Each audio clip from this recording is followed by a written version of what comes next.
Good morning, grasshoppers. It's FIDE Master John Curtis here, broadcasting from 1 hour north of Sydney, Australia. It's 11:33 a.m. on Tuesday, and 30th of November. And I believe tonight we're going to get Game 4 of the Carlson Nepomniachi match.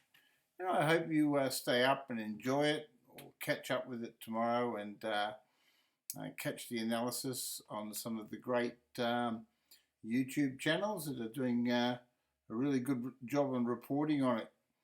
But today what I'm going to look at is the Ruy Lopez Morphy Defense-Gligoric variation. And so this game I'm showing you, it's only a Blitz game, but it's to teach you about the openings, right? Particularly the option of just a safe, solid system that you can play with the white pieces and get a good game.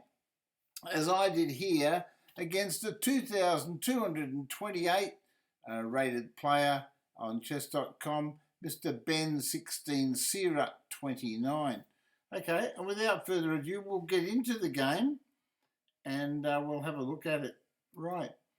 So I played e4, okay, we'll put the analysis tool on, right, just to help us out a little bit, not that we need it, but because I'm mainly giving you the ideas, presenting you with the ideas that you can, you too, if you choose to play this opening, some ideas that you can use. e4, but knight to f3, you simply attack the pawn, and knight to c6, and you know it's common. It was played in the last game, or they played it twice now. This position's reached between Carlson and Nepomniachi. So a lot of players are playing this. This is just a different variation, right? Just to put another little weapon in your books, right? In your little notebooks. So he plays a6.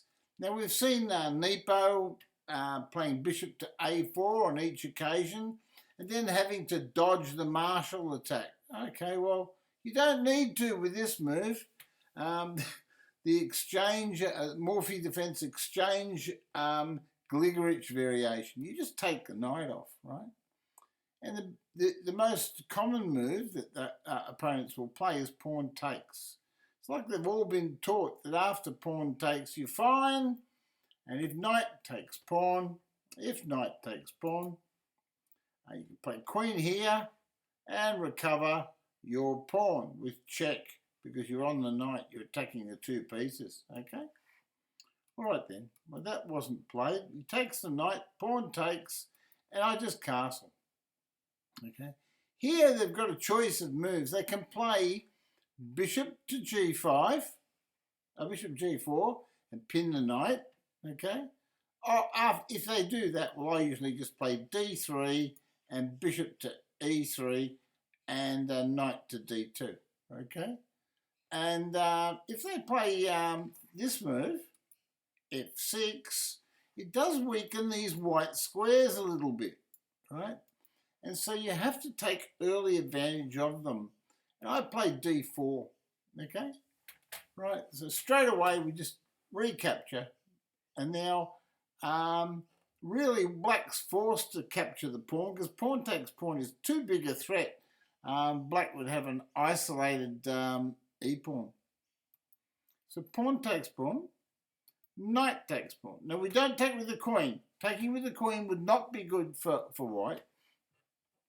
This is a very finely balanced game. Okay, so now the whole purpose of this position is, if say you want a black played a normal move like bishop hits knight, right? Say you played that, well you could check him and win his bishop, right? So there's a good little trap there for you too. So you've got to remember that you might have that little trap if they just play a move quickly and without thinking. You might just collect yourself a free piece. Anyway, this guy's a bit better than that. He's 2,228, so he plays a good move, c5. And this is the most common move. that a lot of players play, good players. They try to get a bit of space and they try to work the two bishops, okay? But as I said in one of my other videos where I presented this variation, I actually got a checkmate, so 19 moves or something. My opponent helped me a little bit, but they do tend to help you a little bit. And that's why it's a good choice of opening. Watch this. So we play knight back there. Now we're not threatening anything. Okay, he plays bishop there, which is a good developing move, right? Now I don't know whether I played the best move here. I played bishop f4. Maybe bishop e3 is the best move. Maybe queen to e2 is a better move. Actually, when I think about it, I do like queen to e2. I like queen check too, but it's not that much. Not as much as queen as the bishop f4. The whole idea is I want to threaten queen. I'm actually threatening queen takes queen check. And he can't take with the rook because we play bishop takes pawn. It's just a subtle little threat, right? But nothing that he can't handle. He took my rook, right? My queen, and I'll recapture with the rook. But now he's still got that problem with that pawn down there, right? You know what he does? He'd love to get his king over there to that side of the board, to the queen side, where he could protect his pawns. So, he plays rook here. He's trying to lure me in here. He's trying to lure me in. We're not going to have a bar of it because he's got two pieces. So when we look at the board, he's got two pieces developed, okay? He's got his rook and his two bishops, right? You could say his bishops developed, but really it still looks like a pawn. You can't go there. It's blocked by its own pawn. Yeah, so, and I'm threatening this pawn here, right? Now, it'd be bad for me to take his rook because his king would then protect the pawn automatically, and I've got no threats, right? So what do I play? Well, by just developing a knight, I protect my rook, and now I'm threatening the pawn again. Can you see that? I'm just threatening the pawn again, okay? Right, so that's not a bad idea. Anyway, he played bishop there, and that's a logical move. He's protecting his pawns, but his bishop looks a bit weak, right? It looks a little bit weak. Anyway, so I thought, well, I better go exploring. I took the bishop. Okay, so I took the bishop, and he took back with a pawn. Now, the engine says white's got an advantage, and often when you play this exchange, Morphy defense, Defense-Gligoric variation, yes, you do get an advantage. So I played knight there. Now I'm simply threatening knight takes pawn. But if he pushes the pawn, I can then play knight here, right? If he pushes the pawn, I still play knight there, and I attack his rook, right, in one move, and attack his pawn. And he can't hold both, so he would lose a pawn with check. Right, so he's got a problem, right? So already he's only got two pieces working, his castle and his bishop, okay? Now have a look at white's position. White's got three pieces working. He's got two knights, and they're all trying to explore all these little holes that have been created in the position, okay? Right, so that, and timing is important because you do have to get in fast. Anyway, he played rook there. He said, well, no, I'm just going to hold my pawn. I'm not going to fall for your trap, buddy. Right?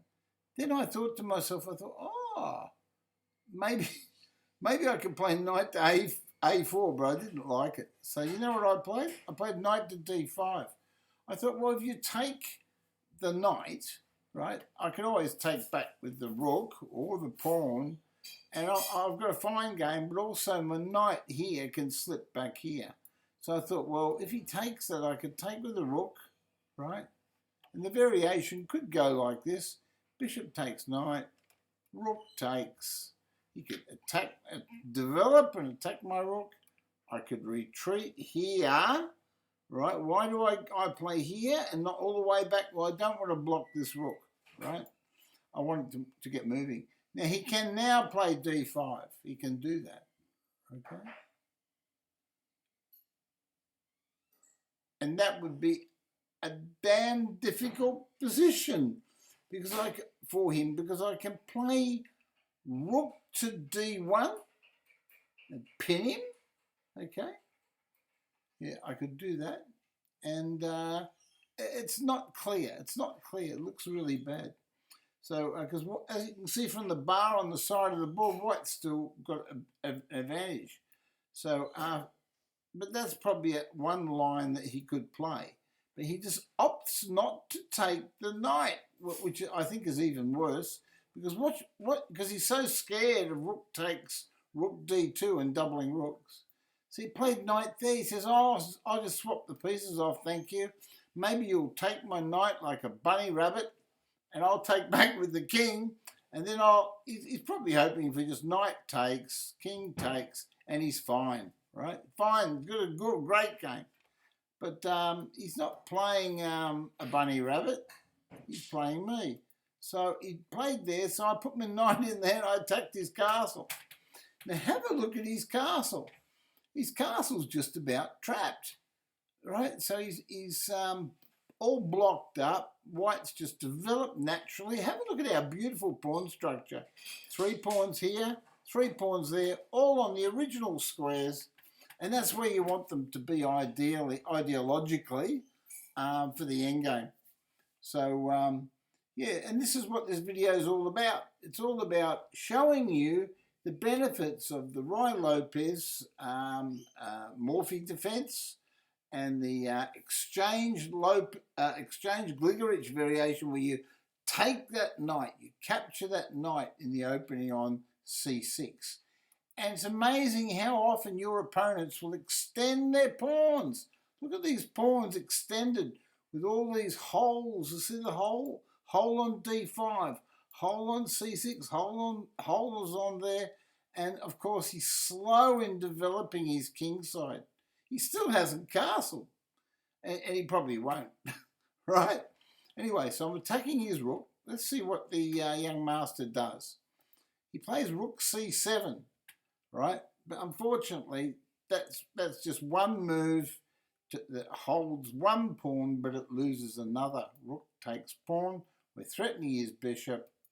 He moved his bishop back, and then I looked at the position. Look at the bar on the side of the board, and I thought to myself, well, surely I could just take his bishop off and grab another pawn, right? But I have got better than that. That wins. Knight takes bishop should win. Oh, he can play knight takes. He'd be all right then. Maybe he'd be okay. If I play knight takes bishop, why would I want to take why would I want to take anything with that knight? Can you see a good move here? I'll stop just for a second and give you a chance to have a look. I'll stop talking. Have you seen a move yet for white?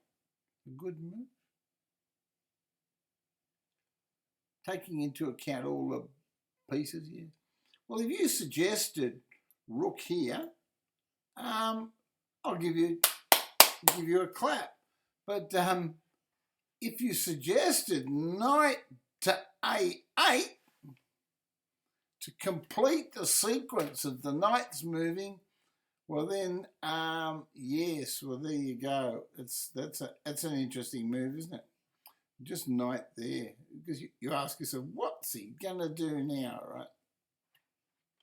Anyway, let's have a look and see what took place. I doubled rooks. That's the move I chose. He played king there, and then when he played king there, now knight to a8. That's correct, because now he hasn't got this key square. So he wanted to activate his rooks, but in actual fact, have a look at these knights. And they always say to you, don't they? They say, oh, a knight on the rim is grim, right? And they're right. In a lot of positions, most positions, a knight on the rim is grim. Or the Springer Runda bringt Schande. But in this particular case, the knights are devastating on the side of the board. So we have an exception, okay? Anyway, he played bishop hits rook, and I looked at the position for 1 second, and I thought, oh, well, I'll take his rook. That's free because my rook's protected. And he took the rook off, and I recaptured, and then he resigned. Because he realised he's just a clear piece down against another strong player. Okay? So there we go. I was only rated 2181. Then I took a bit of a battering yesterday. I was streaming for a long time and my rating had gone down, but hopefully we can get it back up to 2300 and we'll work on that. I hope you found this video instructive. I'm just going to go back to the beginning and I'll go through it with you one more time. The opening sequence, right? E4, E5, just the same as knight to F3, attacks the pawn. We're just attacking the pawn and controlling these central squares. Knight C6, that's natural move. Bobby Fischer said that's the best move. He did. Because Bobby Fischer was an exponent of the Ruy Lopez. It was his favourite opening. Anyway, he loves all King's Pawns openings. Anyway, Bishop B5, and now A6, and you'll see, as I said, you'll see the position in 2 of the games played by Jan Nepomniachi and against Magnus Carlsen, where he had the white pieces. And now I say take the knight, and in their games they actually retreated the bishop. Both moves are good. Bishop to A4 is a good move. They're just 2 different types of games. But all I'm doing is I'm showing you the idea of bishop takes knight, and if pawn takes castles, and if you plays F6, you play D4. That's the mark of the position. Recapture with the knight, and just follow up with that play I showed you. Gave you 2 examples now in 2 videos how to play those types of endgames, right? And in the other variation, as I say here, if he doesn't play that, they can play this move. They can play bishop here, right? That's one main line. I find a nice system that you can adopt if you're just a beginner, real safe for you, is pawn here, right? Sometimes I'll play queen here. Don't worry about that because you don't worry about losing your knight. You can always play just bishop here and get your bishop out. If he takes the knight, just recapture with the queen. Very hard for them to break through, believe me.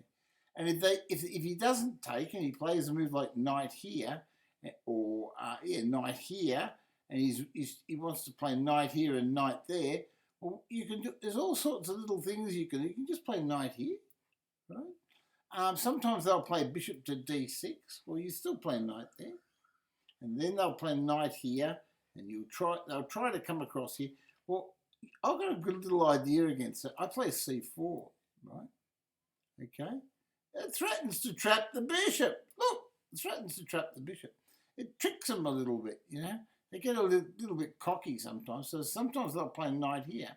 You know, I say, hey, what's that bishop doing there? It gives you time. And this pin is not really too much of a pin. They've got to handle that. If they make a mistake there, right? Okay. And there's another little variation where I've won quite a few games. I'll show you this one. Another variation where I've won a few games. Knight C6, bishop there, A6, bishop takes knight, pawn takes, and now, where was I? Bishop to knight 5. Oops, yeah, pawn takes castles, yeah. Bishop pins the knight, right? Pawn here, and they play bishop here, right? And then I play bishop there, and if they play knight here, right? Knight here, sometimes they'll do things like that. Well, I play pawn here, and then if they castle, I can trap the bishop.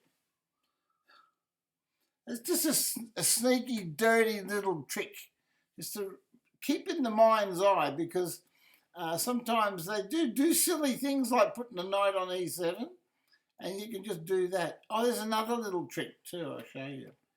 Right, so in this position here, if they play pawn, oops, go back 1 second. If they play pawn here, they see the push, right? You can push the pawn and say, oh, free pawn.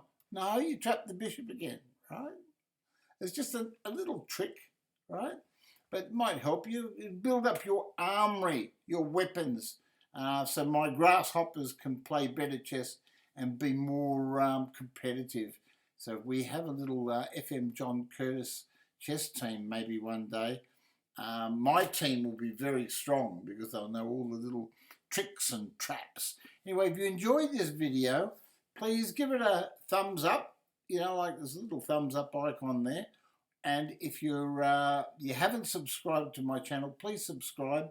And any donations are much appreciated. And don't forget, you can also catch me on Twitch TV live under FM John Curtis Chess as well. Anyway, I'm going to end this stream now, and or this YouTube video, I should say. And I hope you enjoyed it, and I hope you learned something from it, okay? Thank you very much.